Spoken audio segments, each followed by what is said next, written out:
ശരിക്ക് വാ തുറന്നുകൊണ്ട് ആളുകൾക്ക് മുമ്പിൽ സംസാരിക്കാനുള്ള കഴിവ് എന്ന് പറയുമ്പോൾ അത് ഏറ്റവും മഹത്തായ ഒരു കാര്യമാണ്.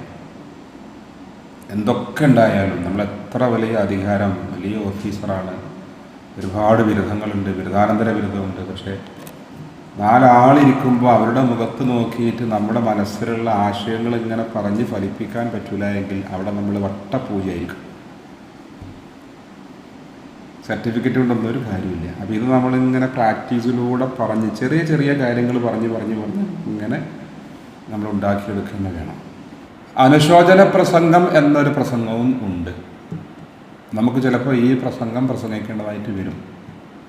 സമൂഹത്തിൽ ഇടപെടുന്ന, പ്രത്യേകിച്ച് രാഷ്ട്രീയ സാമൂഹ്യ രംഗത്തൊക്കെ പ്രവർത്തിക്കുന്ന നിങ്ങളുടെ പ്രവർത്തന മേഖലയിൽപ്പെട്ട ആരെങ്കിലും, പ്രഗത്ഭരായ ആരെങ്കിലുമൊക്കെ മരണപ്പെട്ടാൽ തീർച്ചയായും നിങ്ങൾ അനുശോചന യോഗം സംഘടിപ്പിക്കേണ്ടതായിട്ട് വരും. അവിടെ നിങ്ങൾ സംസാരിക്കേണ്ടതായിട്ടും വരും. അപ്പോൾ ആ സമയത്ത് ഒരു മുൻപരിചയം ഇല്ല എങ്കിൽ ഇതെങ്ങനെ പറയാം, എന്താ പറയുക, ഒരു കൺഫ്യൂഷനാവും. ശരിയല്ലേ? അതുകൊണ്ട് നമ്മൾ അനുശോചന പ്രസംഗവും ഒന്ന് പ്രസംഗിച്ച് പരിശീലിക്കണം. അതിൻ്റെ ഭാഗമായിട്ട് നമ്മളിന്ന് ഈ പ്രസംഗം പഠിക്കാൻ പോവുകയാണ്, അനുശോചന പ്രസംഗം. നേരത്തെ നമ്മുടെ ബാലേന്ദ്രൻ സാർ ഇവിടെ വായിച്ച് കേൾപ്പിച്ച പോലെ തന്നെ അനുശോചന പ്രസംഗം എന്ന് പറയുമ്പോൾ രാഷ്ട്രീയ സാമൂഹ്യ മേഖലയിലൊക്കെ അറിയപ്പെടുന്ന വ്യക്തികൾ മരണപ്പെടുമ്പോൾ അവരുടെ വേർപാടിൽ ദുഃഖം അറിയിച്ചുകൊണ്ട് സംഘടിപ്പിക്കുന്ന യോഗം, ആ യോഗത്തിന് പറയുന്ന പേരാണ് അനുശോചന യോഗം. ആ യോഗത്തിൽ സംസാരിക്കുന്ന പ്രസംഗത്തിന് പറയുന്ന പേരാണ് അനുശോചന പ്രസംഗം. ഇത്രയും കാര്യം മനസ്സിലായല്ലോ. എന്താണ് അനുശോചന പ്രസംഗം എന്ന് പറഞ്ഞു കഴിഞ്ഞാൽ, സമൂഹത്തിൽ അറിയപ്പെടുന്ന വ്യക്തിത്വങ്ങൾ മരണപ്പെട്ടു പോയാൽ അവരുടെ ആ വേർപാടിൽ ദുഃഖം അറിയിച്ചുകൊണ്ട് അവരുടെ കുടുംബവും അവരുടെ സുഹൃത്തുക്കൾ അവരുടെ മറ്റ് പ്രിയപ്പെട്ടവരൊക്കെ അനുഭവിക്കുന്ന ആ ഒരു വേർപാടിൽ ആ ദുഃഖത്തിൽ പങ്കുചേർന്നുകൊണ്ട് അതിൽ പങ്കാളികളാവാൻ വേണ്ടി നമ്മൾ സംഘടിപ്പിക്കുന്ന ഒരു യോഗം. അത് സാധാരണക്കാർക്കൊന്നും ഉണ്ടാവാറില്ല, കുറച്ച് പ്രഗത്ഭരാവണം, അവർക്ക് മാത്രമേ ഉണ്ടാവുള്ളൂ. അപ്പോൾ ഇങ്ങനെ അവസരം കിട്ടിക്കഴിഞ്ഞാൽ അത് ഉപേക്ഷിക്കരുത്, അവിടെയും നമ്മൾ പറയണം. ഈ ഒരു പ്രസംഗത്തിൽ മറ്റുള്ള പ്രസംഗങ്ങളെ പോലെയല്ല, ഒരുപാട് വ്യത്യസ്തതയുണ്ട്, ഒരുപാട് വ്യത്യാസങ്ങൾ. ഒന്ന്, എല്ലാ പ്രസംഗത്തിലും നമുക്കൊരു പുഞ്ചിരി ഉണ്ടാവണമെന്നാണ്. പക്ഷെ ഇതിലൊരിക്കലും പുഞ്ചിരി പാടില്ല.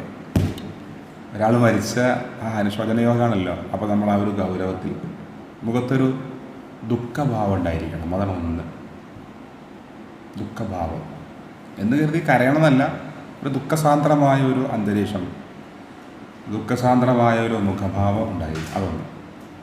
പിന്നെ ഇതിലങ്ങനെ മുഖ്യപ്രഭാഷണം അല്ലെങ്കിൽ ആശംസ അങ്ങനെയൊന്നും ഉണ്ടാവാറില്ല. ചിലപ്പോൾ നേരത്തെ ജിജോ പറഞ്ഞ പോലെ അവസാനം ആ പങ്കെടുത്തവർക്കൊക്കെ ഒരു നന്ദി ഒരു പക്ഷേ പറയാറുണ്ടാവാം. അതല്ലാതെ പ്രത്യേകിച്ച് ഒരു സ്വാഗതമൊക്കെ ഉണ്ടാവും കേട്ടോ. നമ്മുടെ അനുശോചന യോഗം ആരംഭിക്കാൻ പോവുകയാണ്, എല്ലാവരോടും കടന്നിരിക്കുന്നതൊക്കെ പറഞ്ഞൊരു സ്വാഗതം അങ്ങനെയൊക്കെ ചിലപ്പോൾ ഉണ്ടാവാറുണ്ട്. എന്നാലും അങ്ങനെ മറ്റുള്ള പരിപാടികളെ പോലെയുള്ള ഉദ്ഘാടനമോ ആശംസയോ അതൊന്നും ഉണ്ടാവാറില്ല. എല്ലാവരും 4 വാക്ക് പറയും, അനുശോചനം അറിയിക്കും, അത്രമാത്രം.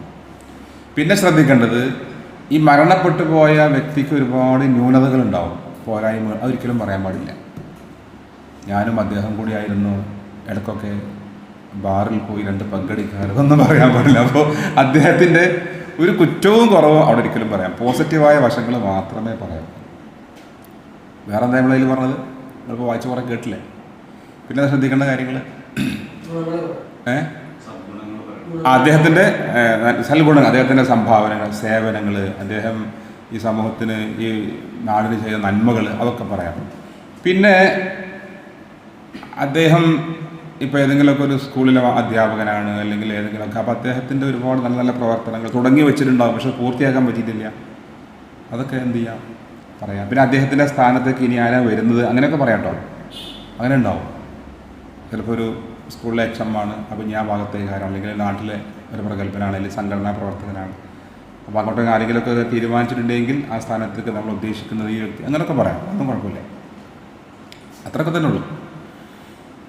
പിന്നെ പ്രധാനമായിട്ട് ഈ വ്യക്തിയുമായി ഒരു ബന്ധമുള്ള ആളായിരിക്കണം ഈ പ്രസംഗം പ്രസംഗിക്കേണ്ടത്. അല്ലാതെ പ്രസംഗിക്കാനുള്ള കൊണ്ടുവരാനൊന്നും പാടില്ല. അദ്ദേഹത്തെ അറിയുന്ന, അദ്ദേഹവുമായി ബന്ധം നല്ല ഒരു അടുപ്പമുള്ള ആളുകളൊക്കെയാണ് സംസാരിക്കേണ്ടത്. ഇത്രയൊക്കെയാണ് ഒരു അനുശോചന പ്രസംഗത്തിൽ ശ്രദ്ധിക്കേണ്ടത്. അനുശോചന പ്രസംഗം ശരിക്കും പഠിക്കേണ്ട പ്രസംഗം തന്നെയാണ്. നേരത്തെ ഞാൻ പറഞ്ഞില്ലേ, ഒരു തഹസിൽദാർ വന്നത് അനുശോചന യോഗത്തിൽ പങ്കെടുത്തപ്പോൾ അദ്ദേഹത്തിന് സംസാരിക്കാൻ പറ്റാത്തതുകൊണ്ടാണ്. എന്തിനും വേണം ഒരു പരിശീലനം. പണ്ട് ഒരു പ്രഗത്ഭനായ ഒരു രാഷ്ട്രീയ പ്രവർത്തകൻ അദ്ദേഹത്തിൻ്റെ ഒരു വേർപാട്, അപ്പോൾ പ്രസംഗിക്കാൻ പറ്റിയ ആരുമില്ല. ആ സമയത്ത് ഒരു മെമ്പറുണ്ട്, മെമ്പർക്ക് അത്യാവശ്യം സംസാരിക്കാനൊക്കെ അറിയാം, പക്ഷെ എന്നാലും ഈ അനുശോചന പ്രസംഗത്തിലുള്ള പരിചയമില്ല. അപ്പോൾ അദ്ദേഹം പഞ്ചായത്തിലെ മെമ്പറാണ്. അപ്പോൾ അങ്ങനെ ഒരു ദിവസം ഈ പഞ്ചായത്ത് പ്രസിഡൻറ്റിൻ്റെ അമ്മ മരണപ്പെട്ടു. അമ്മ മരണപ്പെട്ടപ്പോഴും ഒരു അനുശോചന യോഗം സംഘടിപ്പിച്ചു. ഇതിൽ ആര് പ്രസംഗിക്കും? അപ്പോൾ എല്ലാവരും പറഞ്ഞു നമ്മൾ മെമ്പർ സംസാരിച്ചോട്ടെ എന്ന് പറഞ്ഞു. മെമ്പർ ഇങ്ങനെ വന്നിട്ട് നല്ല ഉഷാറായിട്ട് ആ പ്രസിഡൻ്റ് അമ്മയെക്കുറിച്ചൊക്കെ പറഞ്ഞു. നമ്മുടെ പഞ്ചായത്ത് പ്രസിഡൻറ്റിൻ്റെ അമ്മ എന്ന് പറയുമ്പോൾ നമ്മളെ സ്വന്തം അമ്മയെ പോലെയാണ്, നമുക്കെല്ലാവർക്കും ഒരുപാട് ഇഷ്ടമായിരുന്നു, സ്നേഹമായിരുന്നു. അമ്മക്ക് നമ്മയും നല്ല ഇഷ്ടമായിരുന്നു. നമ്മുടെ അമ്മയെപ്പോലെ നമ്മുടെ അമ്മ നമുക്ക് എന്തൊക്കെ നൽകും ആ രീതിയിൽ വളരെ സ്നേഹത്തോടെ നമുക്ക് എല്ലാം നൽകിയിരുന്ന നമ്മുടെ പ്രിയപ്പെട്ട അമ്മയാണ് നമുക്ക് നഷ്ടമായത്. അതിൽ വലിയ ദുഃഖമുണ്ട്, വലിയ വിഷമമുണ്ട് എന്നൊക്കെ പറഞ്ഞ് നല്ല പ്രസംഗം എല്ലാവർക്കും ഇഷ്ടപ്പെട്ടു. ഒരു 2 കൊല്ലം കഴിഞ്ഞപ്പോൾ ഈ പഞ്ചായത്ത് പ്രസിഡൻ്റിൻ്റെ ഭാര്യ മരണപ്പെട്ടു. ആ സമയത്തും പ്രസംഗിക്കാൻ ആരുമില്ല. അന്നും ഈ മെമ്പർ മാത്രമേ ഉള്ളൂ. മെമ്പർക്ക് പണ്ട് പറഞ്ഞ ഓർമ്മയിൽ അന്ന് പറഞ്ഞത് അങ്ങനെ പറഞ്ഞാൽ മതിയല്ലോ. പഞ്ചായത്ത് പ്രസിഡൻ്റ് ഭാര്യ എന്ന് പറയുമ്പോൾ നമ്മുടെ സ്വന്തം ഭാര്യ പോലെയാണ്. നമ്മുടെ ഭാര്യ നമുക്ക് എന്തൊക്കെ നൽകും അതൊക്കെ ഈ പ്രസിഡൻ്റ് ഭാര്യ നമുക്ക് നൽകിയിരുന്നു. അവരുടെ വേർപാട് എന്ന് പറയുമ്പോൾ നമ്മളെ സംബന്ധിച്ച് വലിയ വിഷമമാണ്, വലിയ പ്രയാസമാണ് എന്നൊക്കെ പറഞ്ഞിട്ട് അന്ന് പറഞ്ഞ അതേ ഓർമ്മയിൽ എന്നും പറഞ്ഞു. അപ്പോൾ ഇങ്ങനെ ഒരേ ഇതിൽ പറയാൻ പറ്റില്ല. ഓരോ ആളുകൾ വിട്ടുപിരിയുമ്പോഴും അവിടെയൊക്കെ വ്യത്യസ്തമായ രീതിയിൽ തന്നെ പറയേണ്ടി വരും. അപ്പോൾ അതുകൊണ്ട് ഇത് പറഞ്ഞ് പരിശീലിക്കേണ്ടി വേണം. അപ്പോൾ നമുക്കിന്ന് ഇവിടെ ഇപ്പോൾ നിങ്ങളൊക്കെ ഒരുപാട് പ്രാവശ്യം വന്നുവെങ്കിലും ഈ പ്രസംഗം ഫസ്റ്റ് പഠിക്കുമോ? ഇപ്പോൾ അജ്മൽ ഒരു പക്ഷേ 18 or 20 ക്ലാസ്സിൽ വന്നിട്ടുണ്ടാവും അല്ലേ? ഇന്ന് ഒരു അനുശോചന പ്രസംഗം ഉണ്ടായില്ലല്ലോ, ഉണ്ടായിട്ടില്ല. ബാലചന്ദ്രൻ സാറോ ഇത് ഇവിടുന്ന് പ്രാക്ടീസ് ചെയ്തിട്ടുണ്ടോ? ഇല്ലല്ലോ. അസീസ് ഏകദേശം ഒരു 20 ക്ലാസ്സൊക്കെ ഉണ്ടാവും, 7 കൂടി ഉണ്ടാവും. എത്ര ക്ലാസ് ആയിട്ട് ഇവിടെ വന്നിട്ട്? ഇതുവരെ ഈ അനുശോചന പ്രസംഗം ഫസ്റ്റ് അല്ലേ? ഓക്കെ. അപ്പോൾ ഇതൊന്ന് നമുക്ക് പ്രാക്ടീസ് ചെയ്യണം. എല്ലാ പ്രസംഗവും നോക്കണമെന്ന് ഒരു പ്രാവശ്യമെങ്കിലും. അനുശോചനം, പിന്നെ അനുസ്മരണം വേറെ ഉണ്ട്, പിന്നെ അഭിനന്ദനമുണ്ട്, പിന്നെ എന്താ പറയുക യാത്രയപ്പുണ്ട്, യാത്രയപ്പിൻ്റെ മറുപടി ഉണ്ട്, അങ്ങനെ കുറേ പ്രസംഗങ്ങളുണ്ട്. ഇതൊക്കെ ഒന്ന് നോക്കണം നമുക്ക്. അപ്പോൾ ഇന്ന് ചില പ്രസംഗങ്ങളാകുമ്പോൾ മറ്റു വിഷയം പോലെ അത്ര ഒരു രസം ഉണ്ടാവില്ല. കാരണം അനുശോചന ദുഃഖത്തിലൊക്കെ ഇരിക്കേണ്ടി വരും. അതുകൊണ്ട് ഇന്ന് കുറച്ച് ആ ഒരു ഇതിലിങ്ങനെ ഇരിക്കുക, ഒരു ദുഃഖഭാവത്തിൽ നിന്ന് ഇരിക്കുക. പിന്നെ അടുത്ത ആഴ്ചയൊക്കെ വേറെ വിഷയം വരുമ്പോൾ നമുക്ക് ഹാപ്പി ആവാം. അന്ന് പാട്ടും കളിയൊക്കെ ഒന്നും അതൊന്നുമില്ല. അന്ന് കുറച്ച് ദുഃഖിച്ചിരിക്കുക. അപ്പോൾ നമ്മൾ ചെയ്യേണ്ടത് എല്ലാവരോടും വന്നിട്ട് എന്ത് ചെയ്യണം? ഒരു അനുശോചന പ്രസംഗം നിർവഹിക്കണം. ഇനിയിപ്പോൾ ഇതൊരു സംശയത്തിലുണ്ടോ? നമ്മൾ പ്രസംഗിക്കാൻ പോകുന്നതിന് മുമ്പ് എന്തെങ്കിലും ഈ അനുശോചന പ്രസംഗവുമായി നമ്മൾ സംശയമുണ്ടോ? എന്തെങ്കിലും ചോദിക്കുക. അപ്പോൾ ഇനി എല്ലാവരും ഇവിടെ വന്നിട്ട് എന്ത് ചെയ്യണം? അപ്പോൾ നമുക്ക് ഒരാളെ കണ്ട് മരിപ്പിക്കണം. അപ്പോൾ ഒരു പ്രസംഗിക്കാൻ വേണ്ടിയിട്ട് ഒരു ഭാവനയിലൊരു കാണുക. നമുക്കൊരു ആരെങ്കിലും ഒരാൾ, ഒരു സ്ഥാപനം, അതിലൊരാൾ മരിച്ചതായി സങ്കല്പിക്കാൻ ഇവിടെ വന്നിട്ട് എല്ലാവരും പ്രസംഗിക്കണം. അത് വേണ്ട, ഒരു പേര് ഞാൻ പറയാം. ഇതായിക്കോട്ടെ, മൊബൈലൊക്കെ ഒന്ന് സൈലൻ്റ് ആക്കി. ഇത് കുറച്ച് ശ്രദ്ധിക്കണ്ടോ? ശ്രദ്ധിക്കാതിരുന്നാൽ ഈ മരിച്ച ആൾക്ക് എല്ലാവിധ ആശംസകളും നേരുന്നു നോക്കാം. എന്തായാലും ശ്രദ്ധിച്ച് പറയണത്, അല്ലെങ്കിൽ ബുദ്ധിമുട്ടാവും. നമുക്ക് മുരളി മാഷ് ഒരു സ്കൂളിലെ അധ്യാപകനാണ്. പേര് മുരളി. എന്താ പേര്? മുരളി. ഇത് സ്കൂളിൻ്റെ ഒരു പേരും പറയും, ഏതെങ്കിലും സ്കൂൾ പറയും. എന്താണ്? Naripparamba government UP school HM head master. അങ്ങനെ മുരളി മാഷ് അവിടെ ഇല്ലല്ലോ. മുരളി മാഷ് ഉണ്ടെങ്കിൽ പ്രശ്നമാണ്. ഗവൺമെൻറ് നമ്മുടെ തിരുവേഗപ്പുറ. പിന്നെ ആ സ്ഥലം പുതിയ ആളുകൾക്ക് അറിയില്ലെന്ന് എഴുതിയെടുക്കുക. Thiruvegappura Naripparamba government UP school HM head master Murali മാഷ്. ആ പേർന്ന് എഴുതിച്ചുള്ളി വേണമെങ്കിൽ അത് ഓർമ്മയിൽ വേണം. നമ്മുടെ മുരളി മാഷ് നമ്മെ വിട്ട് പിരിഞ്ഞ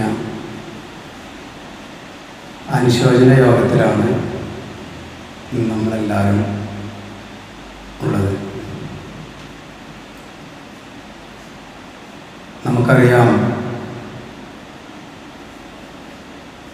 മുരളി മാഷ് ഒരു അധ്യാപകൻ എന്നുള്ള നിലക്ക് മാത്രമല്ല, അതിലപ്പുറം നമ്മളോടൊക്കെ പുറത്തു നിന്നും അതുപോലെ പല മേഖലകളിലും പ്രവർത്തിച്ച് നമ്മുടെ നാടിനെ ഉയർച്ചയിലേക്ക് കൊണ്ടുവരാൻ പ്രയത്നിച്ച ഒരു വ്യക്തിയായിരുന്നു നമ്മളുടെ മുരളി മാഷ്. നമുക്കറിയാം, നമ്മളൊക്കെ എവിടെ നിന്ന് കണ്ടാലും നമ്മളോട് നമ്മുടെ കാര്യങ്ങളൊക്കെ അന്വേഷിച്ച് പുഞ്ചിരിയോടെ നമ്മുടെ കൂടെ ജീവിച്ചിരുന്ന നമ്മുടെ മുരളി സാർ.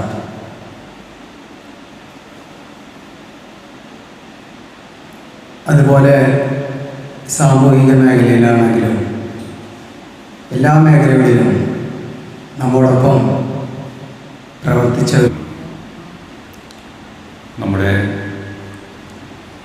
തിരുവേഗപ്പുറ GMP സ്കൂളിൻ്റെ HM മുരളി സാർ നമ്മെ വിട്ടു പിരിഞ്ഞു എന്ന വിവരം ഞാൻ അറിയുന്നത് ഒരു യാത്രക്കിടയിലാണ്. PTA പ്രസിഡന്റ് സനീർ ഈ വിവരം എന്നെ അറിയിക്കുമ്പോൾ ഞാൻ സത്യത്തിൽ ഞെട്ടി പോയി.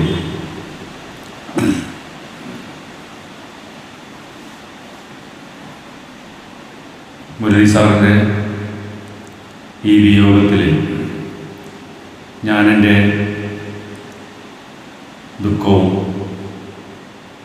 ദുഃഖം രേഖപ്പെടുത്തുകയാണ്. അവരുടെ കുടുംബത്തിൻ്റെ ദുഃഖത്തിൽ പങ്കുചേരുന്നു. നമുക്കറിയാം, മുരളി മാഷ് നമ്മെ സംബന്ധിച്ചോളം ഈ സ്കൂളിൻ്റെ ഒരു പ്രധാന അധ്യാപകൻ മാത്രമല്ല, തെക്ക് ജില്ലയിൽ നിന്നും വന്ന് നമ്മളിലൊരുവനായി ഈ പ്രദേശത്തിൽ എല്ലാവിധ പരിപാടികളും നമ്മോടൊപ്പം തോളോട് തോൾ ചേർന്ന് അദ്ദേഹം നമ്മുടെ കൂടെ ഉണ്ടായിരുന്നു. ഞാൻ വളരെ അകലെ നിന്നാണ് എൻ്റെ മക്കളെ ഈ സ്കൂളിൽ പറഞ്ഞയക്കുന്നത്. അതിന് കാരണം ഈ മുരളി സാറിൻ്റെ നേതൃത്വത്തിൽ ഇവിടെ നടന്ന വിദ്യാഭ്യാസപരവും കലാപരവുമായ പല വികസനങ്ങളിലും ഈ സ്കൂളിൻ്റെ പ്രശസ്തി ജില്ലകൾ കടന്ന് സംസ്ഥാനമൊട്ടാകെ വ്യാപിച്ചിട്ടുണ്ട് എന്ന് നമുക്കറിയാം. മുരളി സാറെ കുറിച്ച് പറയുമ്പോൾ എനിക്ക് ആദ്യം ഓർമ്മ വരുന്നത് PTA മീറ്റിങ്ങുകൾ പങ്കെടുക്കുമ്പോൾ നമ്മെ ഒരു പുഞ്ചിരിയോടുകൂടി നമ്മെ സ്വാഗതം ചെയ്യുന്ന മുരളി സാറിനെ ഒരിക്കലും മറക്കാനാവാത്തതാണ്. അതുപോലെ തന്നെ സാറിന് ഈ പ്രദേശത്തിൻ്റെ വികസനത്തെക്കുറിച്ച് വളരെ വ്യക്തമായ ഒരു കാഴ്ചപ്പാടുണ്ടായിരുന്നു. ഓലമേഞ്ഞ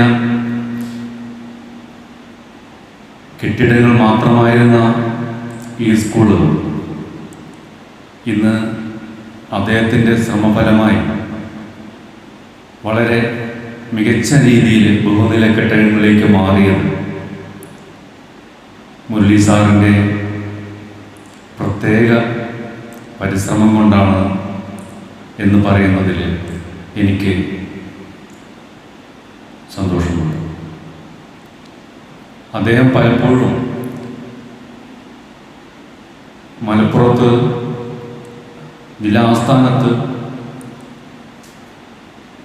പോകുന്നത് ഈ സ്കൂളിൻ്റെ വികസനത്തിന് വേണ്ടി കുട്ടികളുടെ ക്ഷേമത്തിന് വേണ്ടി എന്തെങ്കിലും ചെയ്തു കൊടുക്കാനാവുമോ എന്ന് അന്വേഷിക്കാൻ വേണ്ടിയിട്ടാണ്.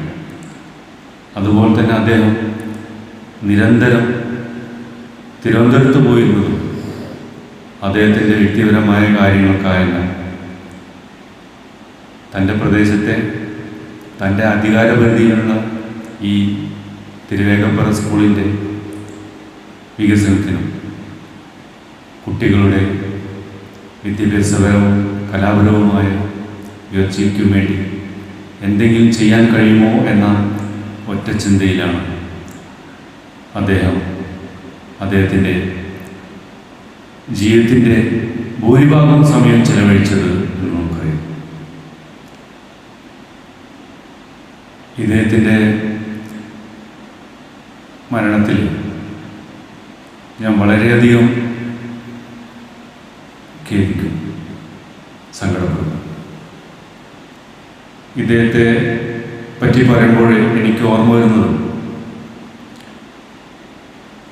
PTA അംഗം എന്ന നിലയിൽ ഒരിക്കലും ഞങ്ങളൊരു യാത്ര നടത്തുകയുണ്ടായി. നമ്മുടെ ഈ സ്കൂളിൻ്റെ വികസനത്തിന് ഒരു പഠനരേഖ തയ്യാറാക്കണമെന്ന ആവശ്യവുമായാണ് ആ യാത്ര സംഘടിപ്പിച്ചിരുന്നത്. അതിൻ്റെ ഭാഗമായി നടത്തിയ യാത്രയിൽ അദ്ദേഹത്തിൻ്റെ തുറന്ന സംസാരവും ആരെയും ആകർഷിക്കുന്ന പുഞ്ചിരി നമുക്കെല്ലാവർക്കും മാതൃകയാണ്. ഈ അനുശോചന യോഗത്തിൽ ഇനിയും ഒരുപാട് ആളുകൾ സംസാരിക്കാനുണ്ട് എന്നുകൊണ്ട് തന്നെ ഞാൻ എൻ്റെ വാക്കുകൾ പ്രിയമുള്ളവരെ, നമ്മളിന്ന് ഇവിടെ കൂടിയിരിക്കുന്നത് നരിപ്പറമ്പ് ഗവൺമെൻറ് സ്കൂളിലെ HM മുരളി സാറിൻ്റെ വിയോഗവുമായി ബന്ധപ്പെട്ട അനുശോചന യോഗത്തിലാണ്.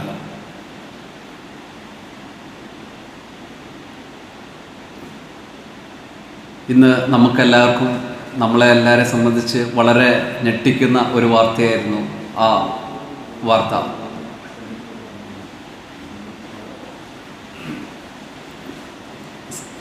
ഈ അനുശോചന യോഗത്തിൽ ദുഃഖത്തിലായിരിക്കുന്ന സാറിൻ്റെ കുടുംബത്തോടും ഉള്ള എൻ്റെ അഗാധമായ ദുഃഖവും അനുശോചനവും രേഖപ്പെടുത്തുന്നു. സാറിനെക്കുറിച്ച് ഇന്നലെ വരെ കണ്ട ഒരാൾ ഇന്ന് കൂടെയില്ല. എന്ത് പറയാനാണ് നമ്മൾ? ഇപ്പോൾ ഇവിടെ ഇരിക്കുന്നവരുടെ മുഖമൊക്കെ നോക്കിയാൽ എനിക്ക് കൂടുതലൊന്നും സംസാരിക്കാൻ തോന്നുന്നില്ല. കാരണം ഇന്നലെ വരെ ഒരുമിച്ചിരുന്ന ഒരു കൂടപ്പിറപ്പ് ഇന്ന് നമ്മളെ വിട്ട് പിരിഞ്ഞിരിക്കുകയാണ്.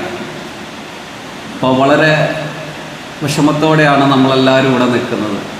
കാരണം നമുക്ക് ഒരാൾ പോയാൽ ആ സ്ഥാനത്ത് നികത്താൻ പറ്റാത്ത ഒരാളായിരുന്നു മുരളി സാർ. സാറിൻ്റെ സാന്നിധ്യം എന്നും ഈ സ്കൂളിന് ഒരു ഉണർവായിരുന്നു. സാറിൻ്റെ ഒരു കാൽവെപ്പോടാണ് ഈ സ്കൂൾ എന്നും സ്റ്റാർട്ട് ചെയ്യുക. ഏകദേശം ഒരു 8 മണിയോടെ സ്കൂളിൽ വരികയും സ്കൂളിന് വേണ്ട എല്ലാ കാര്യങ്ങളും കൃത്യമായി ചെയ്യുകയും ചെയ്ത സാറിൻ്റെ ഓരോ കാര്യങ്ങളും നമ്മൾ ഓർക്കുകയാണ്. സാറിൻ്റെ ആ പുഞ്ചിരിയോടുള്ള ആ രാവിലെ നമ്മൾ സ്കൂൾ സ്റ്റാർട്ട് ചെയ്യുന്ന സമയത്ത് ആ മുന്നിൽ നിൽക്കുകയും കുട്ടികളെയും അധ്യാപകരെയൊക്കെ ഒരു പുഞ്ചിരിയോടെ സ്വീകരിക്കുന്ന ആ സാറിനാണ് ഇന്ന് ഓർമ്മ വരുന്നത്. ഇന്നിപ്പോൾ ആ സ്ഥാനത്ത് നമുക്ക് നാളെ വരുമ്പോൾ, സ്കൂളിലേക്ക് വരുമ്പോൾ തന്നെ ആ സ്ഥലത്ത് ഒരാളില്ലാത്ത ഒരവസ്ഥയാണ് ഇരിക്കുന്നത്.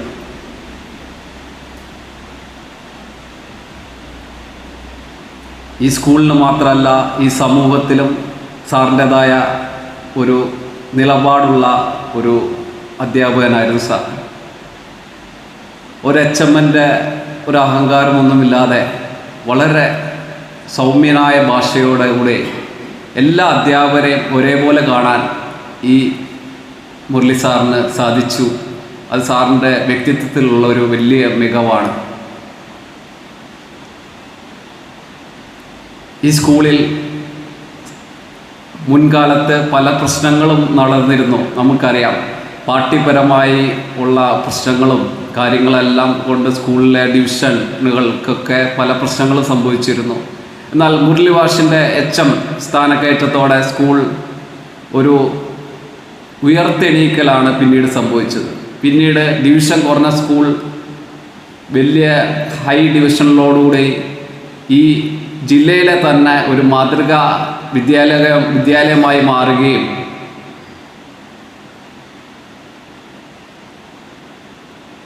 ഇപ്പോൾ നടന്ന ജില്ലാ കലോത്സവത്തിൽ തന്നെ നമ്മുടെ ജില്ലയെ പ്രതിനിധീകരിച്ചുകൊണ്ട് നമ്മുടെ സ്കൂളിന് പോകാനൊക്കെ കഴിഞ്ഞത് ആ സാറിൻ്റെ ഊർജിതമായ ഒരു ഇടപെടലാണ്. ഞാൻ നേരത്തെ പറഞ്ഞ പോലെ അധ്യാപകരെല്ലാം ഒറ്റക്കെട്ടായി കൊണ്ടുപോകാൻ ഈ സാറിന് സാധിച്ചതാണ് നമ്മുടെ സ്കൂളിൻ്റെ ഏറ്റവും വലിയ ഒരു വിജയം. ഒരു വലിയൊരു നേതൃത്വ പാഠം സാറ് പല സ്ഥലങ്ങളിലും കാഴ്ചവെച്ചിരുന്നു. സാറിന് എല്ലാ ഒറ്റക്കെട്ടായി ആളുകളെ കൊണ്ടുപോകുന്ന പറഞ്ഞാൽ ഒരു വലിയൊരു ശ്രമകരമായ ജോലിയാണ്. അത് കൃത്യമായി സാർ ചെയ്യുകയും ഇനിയും ഈ സ്കൂൾ ഭാവിയിലേക്ക് മുന്നോട്ട് പോകാനുള്ള എല്ലാ കാര്യങ്ങളും ചെയ്തു വെച്ചിട്ടാണ് സാർ ഇന്ന് പോയിരിക്കുന്നത്. അടുത്ത ആളുകൾക്ക് ഇന്ന കാര്യങ്ങൾ ചെയ്യണം എന്നൊക്കെ കൃത്യമായ കാര്യങ്ങൾ ഏൽപ്പിച്ച് തന്നിരിക്കുകയാണ്. അപ്പോൾ സാറ് പെട്ടെന്ന് നമ്മളെ വിട്ടു പോകുന്ന ആരും വിചാരിച്ചില്ല.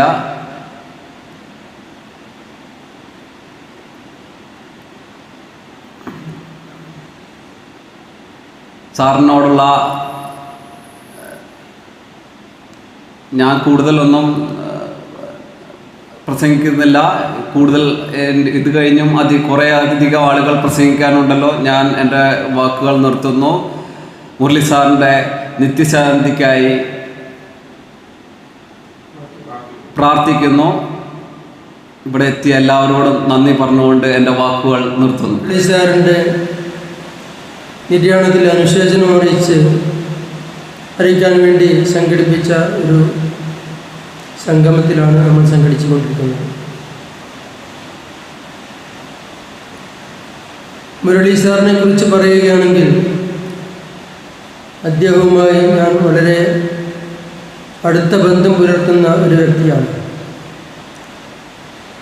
അദ്ദേഹം എല്ലാവരുമായും വളരെ സൗമ്യതയോടെയും പുഞ്ചിരിയോടുകൂടെയും ഇടപഴകുന്ന വ്യക്തിത്വത്തിൻ്റെ ഉടമയാണ്. എന്നും അദ്ദേഹത്തെ ഞാൻ രാവിലെ യോഗ ക്ലാസ്സിൽ നിന്ന് വരുന്ന സമയത്ത് അവിടെ ഞങ്ങൾ സംഗമിക്കാറുണ്ട്.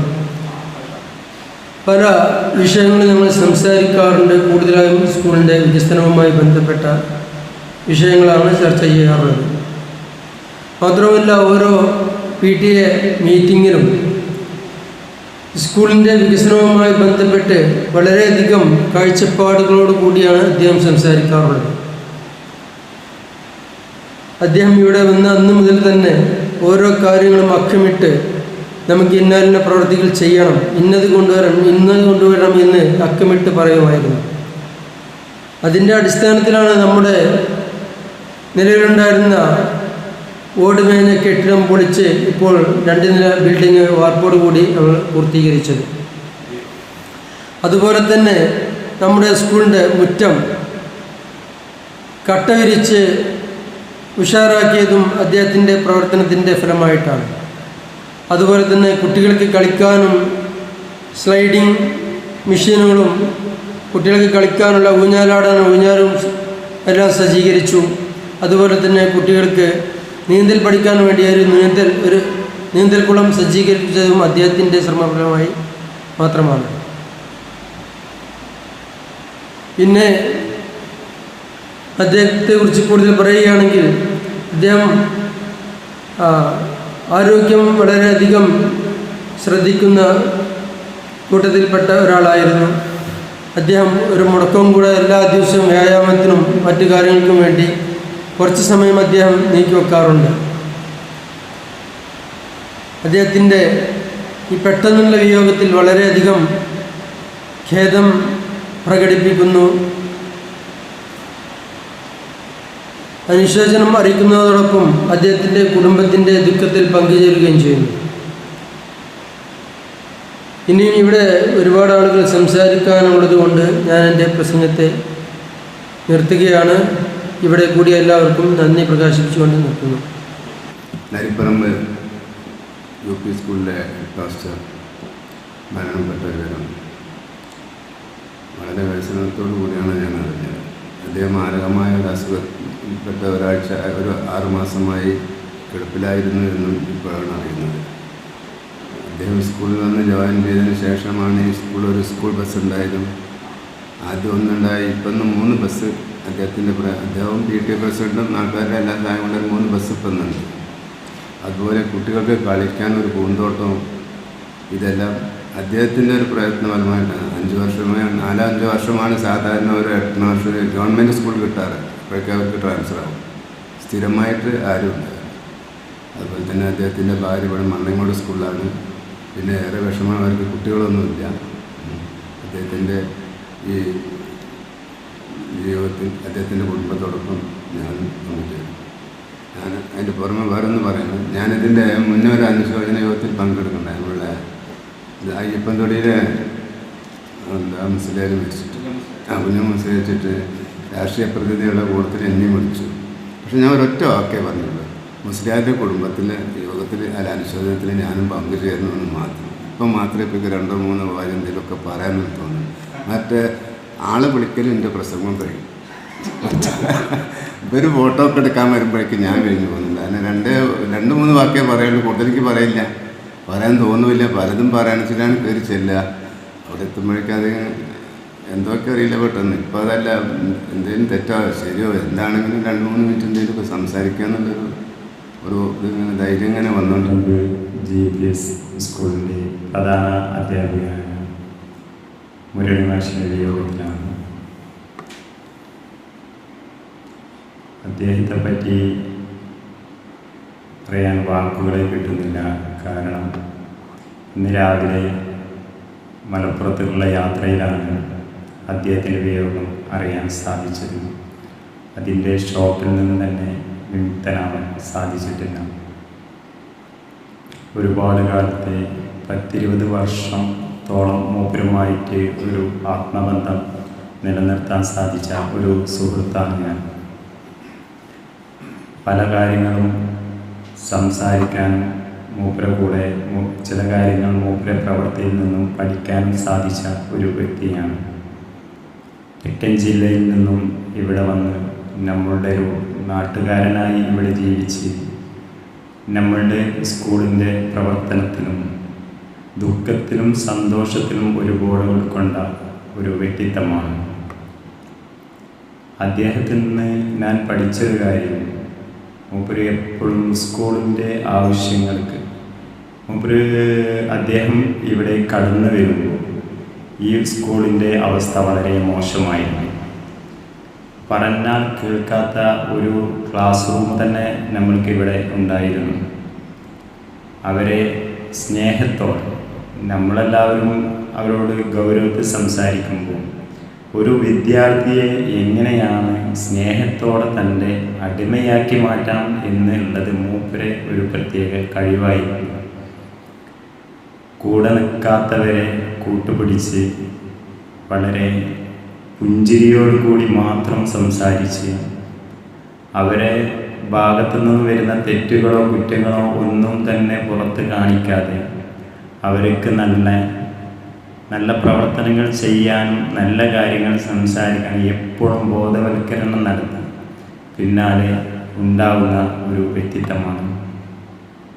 ആ ഭാഗത്തേക്ക് ഇനി ഒരാൾ കടന്നു വരാൻ പറ്റുമോ എന്നുള്ളത് തന്നെ എനിക്ക് ആലോചിക്കാൻ സാധിക്കാത്ത ഒരു കാര്യമാണ്.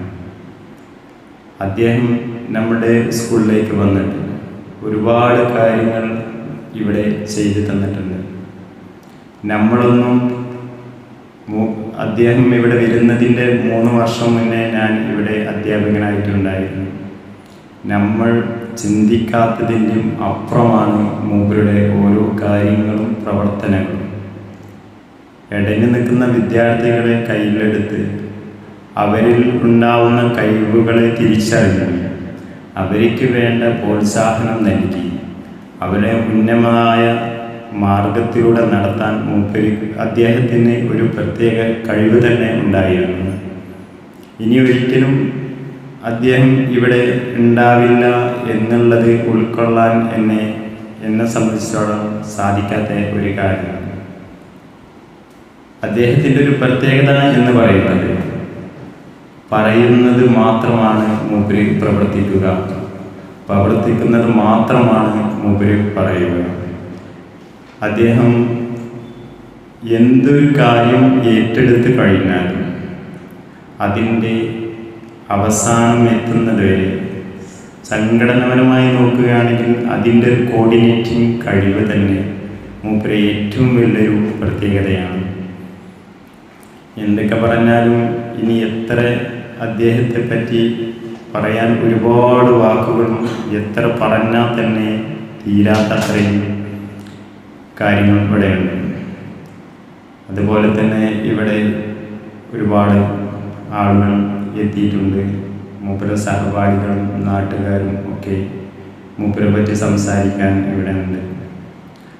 അതുകൊണ്ട് മൂപ്പരുടെ കുടുംബത്തിന് ഏറ്റവും വലിയ താങ്ങാൻ കഴിയാത്ത ഈ ഒരു മരണത്തിൽ എൻ്റെയും ദുഃഖം ഞാൻ രേഖപ്പെടുത്തിക്കൊണ്ട് ഞാൻ എൻ്റെ സംസാരം ഇവിടെ അവസാനിപ്പിക്കുന്നു.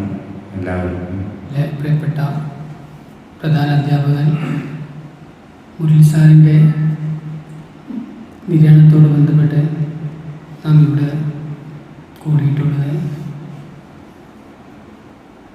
ഈ സങ്കടമായ നിമിഷത്തിൽ എന്ത് പറയണം പോലും അറിയാത്ത വിധത്തിൽ നാം എല്ലാം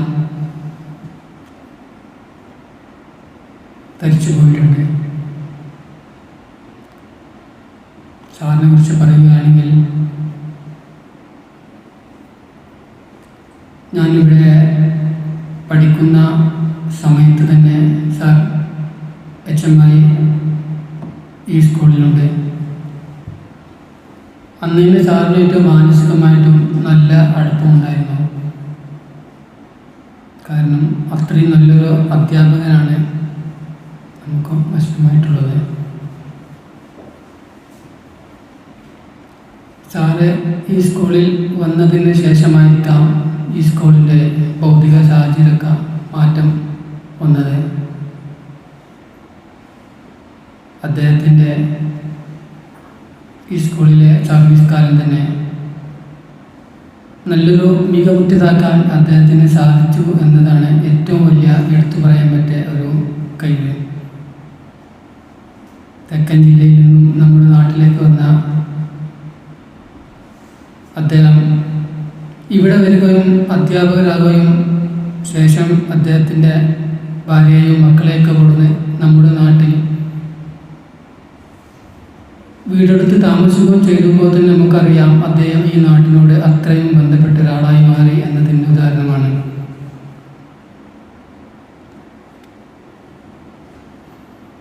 അദ്ദേഹത്തെ ഞാൻ പഠിക്കുന്ന കാലത്ത് അദ്ദേഹത്തിനോടുണ്ടായ ഏറ്റവും നല്ലൊരു സംഭവം തന്നെയാണ് ഞാൻ ഇവിടെ എൻ്റെ ഉപ്പാൻ്റെ കൈ പിടിച്ച് ഈ സ്കൂളിലേക്ക് ആദ്യമായി വിദ്യാനുഗ്രഹം വരുമ്പോൾ ആദ്യമായി അന്നൊരു മിഠായി തന്നെ സ്വീകരിച്ചത് ഇന്നും എനിക്ക് ഓർമ്മയിൽ മറക്കാതെ സൂക്ഷിക്കാൻ കഴിയുന്നുണ്ട്. ആ ഓർമ്മ ഇന്നും എനിക്കറിയാതെ വരുമ്പോൾ എൻ്റെ കണ്ണോ അറിയാതെ നിറഞ്ഞു പോകുന്ന ഒരു നിമിഷം. കൂടുതലൊന്നും പറയാൻ വാക്കുകൾ എനിക്ക് കിട്ടുന്നില്ല. ശബ്ദം അടരിപ്പോകുന്നൊരു അവസ്ഥയാണ്. ഏതായാലും കൂടുതലൊന്നും പറയുന്നില്ല. ഇനിയും സാറിനെ കുറിച്ച് പലതും പറയാനുണ്ട്. പക്ഷേ ഈ നിമിഷം എല്ലാവരും സങ്കടത്തിലായതുകൊണ്ട് കൂടുതൽ വാക്കുകളൊന്നും കിട്ടാത്തതുകൊണ്ട് ഞാൻ കൂടുതലൊന്നും സംസാരിക്കുന്നില്ല. ഇനി ഇവിടെ പലരും സാറിനെ കുറിച്ച് സംസാരിക്കാനുണ്ട്. ഞാൻ നിർത്തുന്നു.